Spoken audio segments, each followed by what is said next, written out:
Harestaba roki gibalstik ebum kakani kovalas kishondra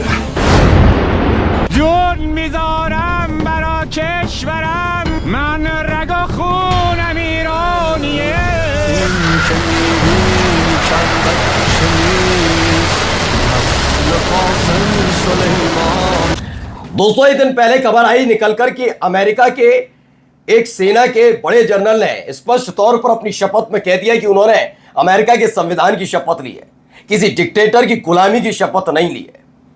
जी हाँ, उसके फौरन बाद आप देखिए भगदड़ मच गई है और ये कोई और नहीं बल्कि अमेरिका के बड़े बड़े अधिकारियों पर गाज गिरनी शुरू हो गई है। यह कहा जाए कि बगावत इस समय अमेरिका के अंदर चरम पर है, शीर्ष स्तर पर। जनता की तो बात ही नहीं कर रहा मैं, वो तो नाराज है ही।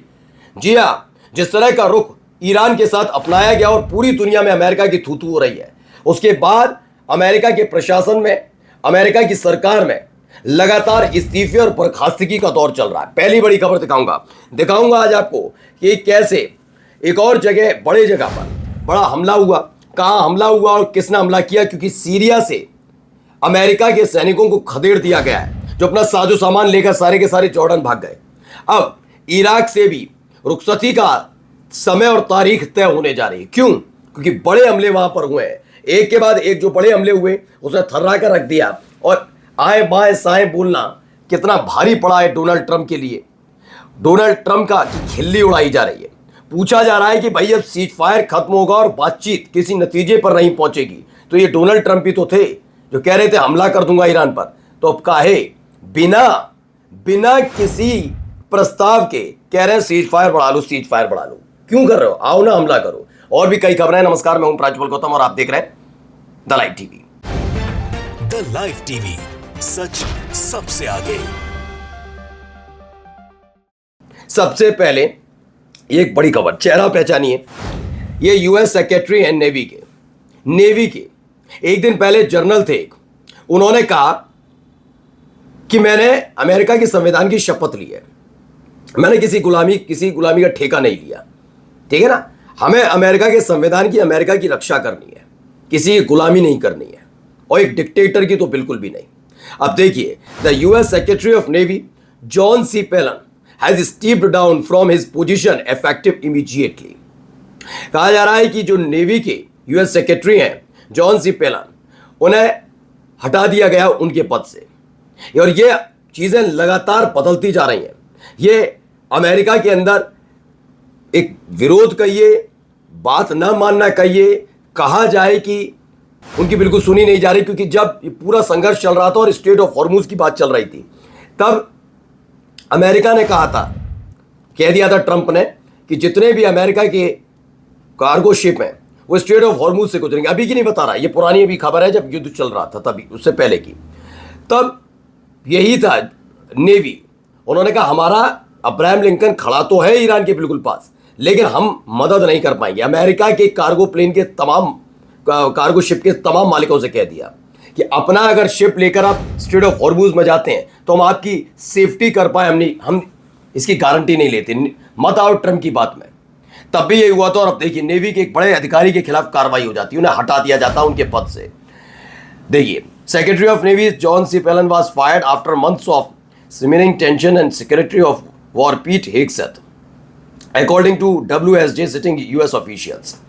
तो जो रक्षा मंत्री है अमेरिका के पीट हेगसेथ, उनके साथ एक विवाद हुआ, मीटिंग में विवाद हुआ, और उसके बाद वॉल स्ट्रीट जर्नल की खबर है, उसके बाद इन्हें इनके पद से हटा दिया गया। अब कितने अधिकारी हटाओगे? ऐसा ना हो कि केवल तुम्हारे पास शिप खड़े हैं, पनडुब्बियां हो, युद्धपोत हो, उसे चलाने वाला कोई ना बचे, कोई जर्नल ना हो, कोई चीफ ऑफ स्टाफ ना हो। क्या करेगा अमेरिका? ये हालात नहीं है तो क्या आपकी नाफरमानी क्यों नहीं होगी? आप अपने सैनिकों को झोंक देना चाहते हो इस युद्ध में? बस वहां के जर्नल यही तो कह रहे हैं कि हम अपने सैनिकों को नहीं झोंक सकते। बस इसी बात पर रक्षा मंत्री नाराज, हटा दो इसे, ट्रंप नाराज, हटा दो उसे, ये चल रहा है। खैर, एक बड़ा हमला हुआ है, हमले की तस्वीर जरा देखिए।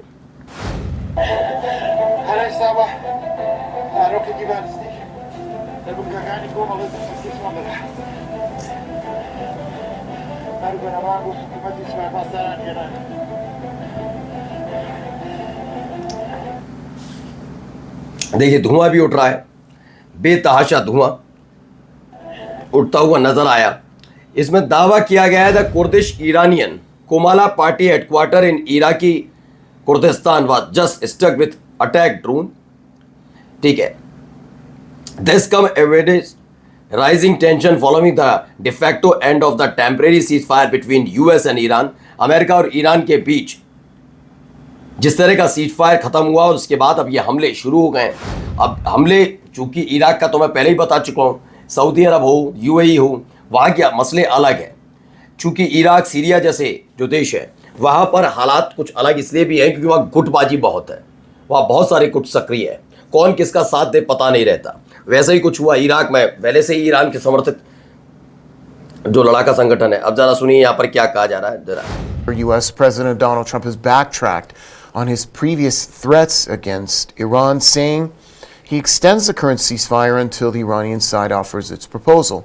In a social media post, Trump said the ceasefire will continue until Iran submits its proposal and discussions are concluded. Trump, however, added that despite the extension of the ceasefire, the maritime... अब Iran की state media है वो ceasefire extension पर president Trump का मजाक बना रही। क्यों? डील ना होने पर ट्रंप ने हमले की धमकी दी थी, लेकिन ईरान के वार्ता से इनकार के बावजूद घुटने के बल बैठा हुआ ट्रंप सीजफायर एक्सटेंशन का ऐलान करते हैं। ये सबको पता है कि अमेरिका इस वक्त मिडिल ईस्ट के अंदर, हमने खबर भी दिखाई, रिपोर्ट है बाकायदा कि 28 फरवरी से पहले जैसे हालात अगर मिडिल ईस्ट में बने हुए अमेरिकी बेस कैंप पर करने हैं तो उसके लिए 1 से 4 साल का वक्त लग सकता है। 1 से 4 साल लग सकता है। 4 साल तो छोड़िए, मैं कहता हूं 1 साल तक अमेरिका इस स्थिति में नहीं होगा कि वो ईरान से सिर्फ जुबानी जंग के अलावा मैदान की जंग लड़ पाए, नहीं कर पाएगा। प्रतिबंध कर दो, ये कर दो, इसके अलावा कुछ नहीं, ये हालत है। इसलिए एक्सटेंशन खेलना पड़ रहा है। यहां देखिए, इसी बीच एक संदेश।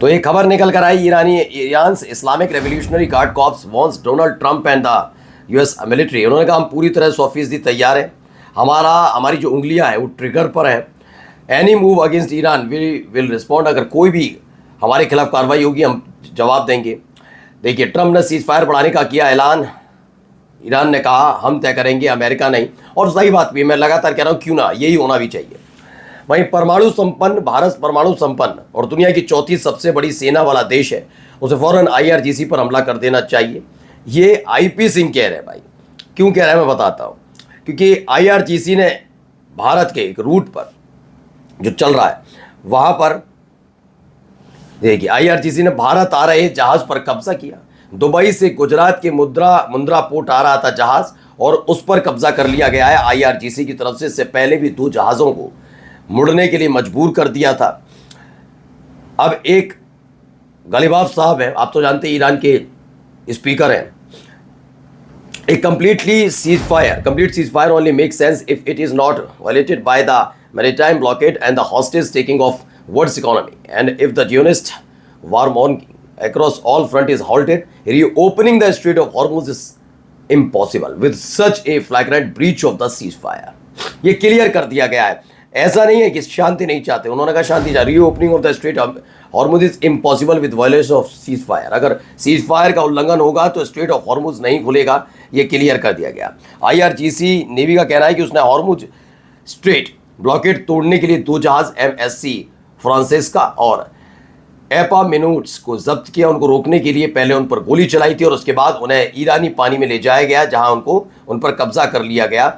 ये देखिए, ये भी US intercept at least 3 Iranian flagged oil tanker इन एशियन वाटर्स। अब इन्होंने ये किया है, redirecting them away from their position near India, Malaysia and Sri Lanka. अपने अपने तरीके से हर कोई जवाब दे रहा है, लेकिन इस जवाब में अमेरिका की घिग्गी बंधी हुई है। नमस्कार। द लाइव टीवी, सच सबसे आगे।